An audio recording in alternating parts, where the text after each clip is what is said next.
අද අපි බලමු Windows 7 වල කරන්න පුළුවන් තවත් දෙයක් ගැන. අපිට මොකක් හරි ඩොකියුමන්ට් එකක් හරි AVI ෆයිල් එකක් හරි ඕපන් කරද්දී right click කරලා open it ගියාම ඕපන් කරන්න පුළුවන් ප්‍රෝග්‍රෑම් තියෙනවා. ඉතින් කැමති ප්‍රමාණයක් අපිට add කරගන්න පුළුවන් choose default program කියන එකට ගිහිල්ලා අපි බලමු මෙතනට add වෙලා තියෙන ෆයිල් එක ප්‍රෝග්‍රෑම් එක අයින් කරන්නේ කොහොමද කියලා. ඒක ගන්න මුලින්ම register it ගන්න වෙනවා. ඒකට අපි run මත rec edit කියලා ටයිප් කරන්න ඕනේ. එතකොට මෙන්න මේ විදිහට එඩිටර් එක ඕපන් වෙනවා. ඒකේ HK local machine කියලා එකක් තියෙනවා. ඒ වගේම HK current user, HK classes root වගේ folders කීපයක් තියෙනවා. ඒකෙන් අපි යන්න ඕනේ HK current user කියන එකට. ඒකට තියෙනවා software කියලා එකක්.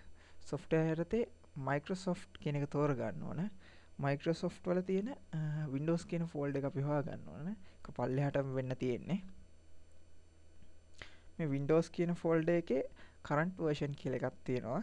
current version එකට ගියාම අපි හොයාගන්න ඕනේ Explorer කියන එක.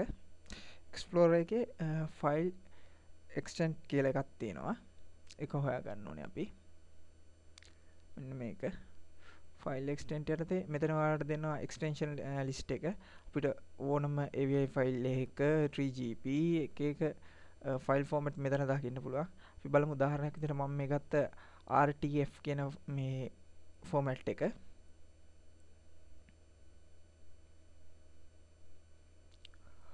RTF කියන ෆෝමැට් එකේ තියෙන ඩිෆෝල්ට් ප්‍රෝග්‍රෑම් එක අයින් කරන්නේ කොහොමද කියලා බලමු.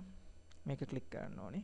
එතකොට එනවා මෙන්න මේ open with list කියන එක අපි යන්න ඕනේ. එතන තියෙනවා මේ එක values දීලා තියෙනවා. මම default open in word padding ඒකට A කියන value එක තියෙනවා.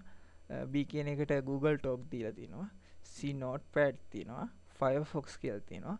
අපිට මෙතනින් එකක් ඉවත් කරගන්න ඕන එක ක්ලික් කරලා දැන් මේ D කියන එක දීලා තියෙන Firefox නේ මම ඒක delete කරන්න. මේ value එක delete වුණා ඔයාලට පේනවා ඇති. දැන් ඔයාලට right click කරලා open with ගියාම Firefox කියන එක දකින්න ලැබෙන්නේ නැහැ.